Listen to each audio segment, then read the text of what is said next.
आप लोगों के माध्यम से सब लोगों को ये बताया किस तरीके से भारतीय जनता पार्टी ने चोरी छिपे इलेक्टोरल बॉन्ड के पर्दे के पीछे छिपके जो सबसे बड़ा तथाकथित एक्साइज के मामले में जो सबसे बड़ा किंगपिन बताया जा रहा था, जिसको आरोपी बनाया था, उन शरद चंद्र रेड्डी से लगभग 60 करोड़ रुपए का चंदा इलेक्टोरल बॉन्ड के पर्दे के पीछे छिपके भारतीय जनता पार्टी ने लिया।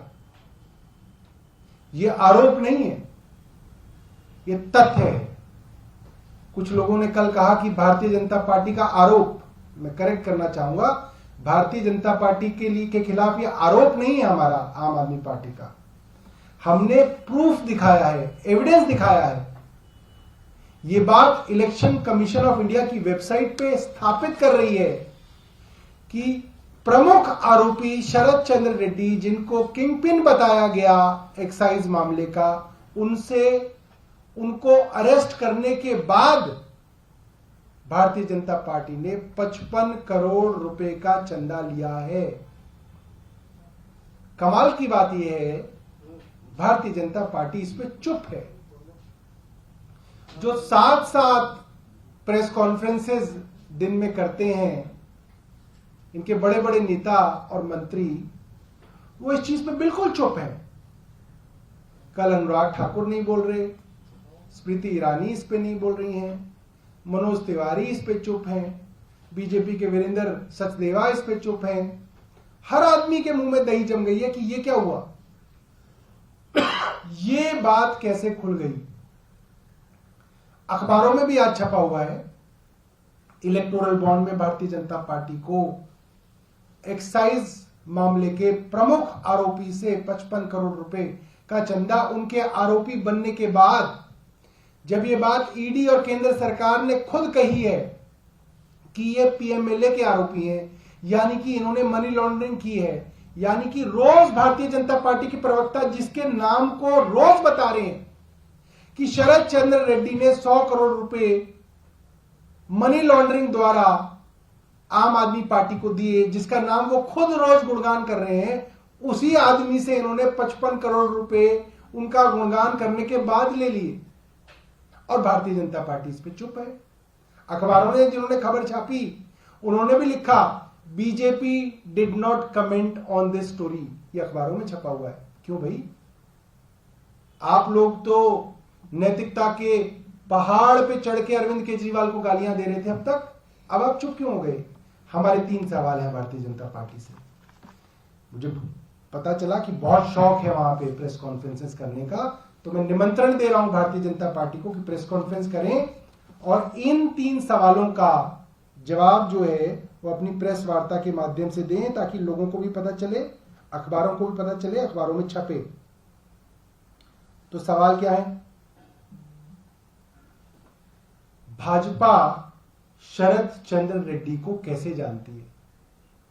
ये रिश्ता क्या कहलाता है? मनी लॉन्ड्रिंग के आरोपी को भाजपा कैसे जानती है? भाजपा का कौन सा नेता इनसे मिला, कब मिला, कहां मिला, क्या बातचीत हुई? कुछ तो बातचीत हुई होगी कि भाई हम आपको 55 करोड़ रुपए देंगे, हम आपसे लेंगे। ऐसा नहीं है कि कोई आपके अकाउंट पे ट्रांसफर कर दे और वो आ जाए, नहीं। इलेक्टोरल बॉन्ड बाकायदा फिजिकली दिए जाते हैं पार्टी को, और 50 करोड़ रुपए के बॉन्ड किसी को दिए हो तो ऐसा नहीं है कि कोई आपके दरवाजे पर रख गया और सुबह सुबह बीजेपी वालों ने दफ्तर खोला, अच्छा बॉन्ड पड़ा है, ओहो। बाकायदा देके गए होंगे किसी मंत्री को, किसी अध्यक्ष को, और फिर बाकायदा उसके लिए बैंक के अंदर स्लिप भर के भारतीय जनता पार्टी ने शरद चंद्र रेड्डी के बॉन्ड को एनकैश कराया है। ऐसी छोटी बात तो नहीं है। 20,000 रुपए का गुप्त दान कोई दे गया, हमने रखी हुई थी मंदिर के बाहर दान पात्र, उसमें कोई डाल गया, ऐसा नहीं है। ये तो प्रॉपर हुआ है। तो ये रिश्ता क्या कहलाता है, भारतीय जनता पार्टी बताए। दूसरा,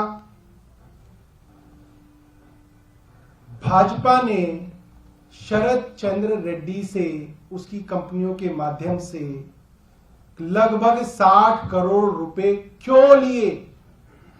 ये भारतीय जनता पार्टी को बताना पड़ेगा, क्यों लिए भाई तुमने इनसे पैसे? ये भारतीय जनता पार्टी दूसरे सवाल का जवाब दे।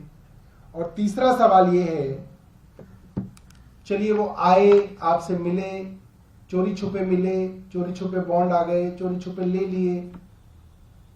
जब आप रोज प्रेस वार्ता कर रहे हैं तो ये बात आपने जनता को क्यों नहीं बताई? भारतीय जनता पार्टी ने ये बात अब तक क्यों छिपाई? भारतीय जनता पार्टी ने ये बात ईडी को, सीबीआई को और देश की जनता को क्यों नहीं बताई? बतानी चाहिए थी ना, अगर दाल में कोई काला नहीं था, सबको बताना चाहिए था। तो हमारे 3 सवाल हैं। पहला, कि ये शरद चंद्र रेड्डी को कैसे जानते हैं, कौन सा नेता मिला, कब मिला, कहां मिला, क्या बातचीत हुई, ये बताएं। दूसरा, इन्होंने इससे 60 करोड़ रुपए क्यों लिए लगभग? क्योंकि पूरा पैसा 59.5 करोड़ रुपया। और तीसरा, इन्होंने ये बात जनता, ईडी और सीबीआई से क्यों छिपाई? मैं जैस्मीन शाह जी को कहूंगा वो अपनी बात रखें, उसके बाद हमारी चीफ स्पोक्स पर्सन प्रियंका भी इस पे अपनी बात रखेंगी।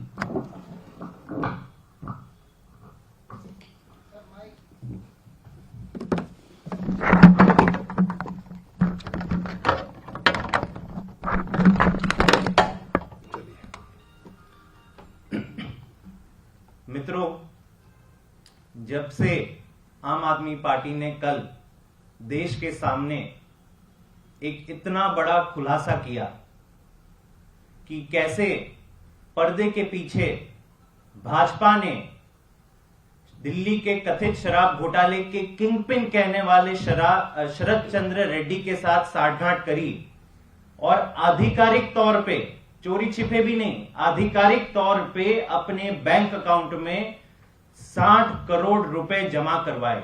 जब से ये खुलासा आम आदमी पार्टी ने किया है, बीजेपी की तरफ से पूरी तरह से चुप्पी है। इनके प्रवक्ता, इनके बड़े बड़े नेता जो देश भर में आम आदमी पार्टी और अरविंद केजरीवाल जी को गाली देते घूमते हैं, जब उनसे आप एक सवाल करो, मीडिया के साथी भी जब कोई सवाल करें और अगर पूछते हैं कि शरद चंद्र रेड्डी से भाजपा का रिश्ता क्या कहलाता है, आपने उनसे पैसे क्यों लिए, तो पूरी तरह से चुप है भाजपा। इसका मतलब साफ है।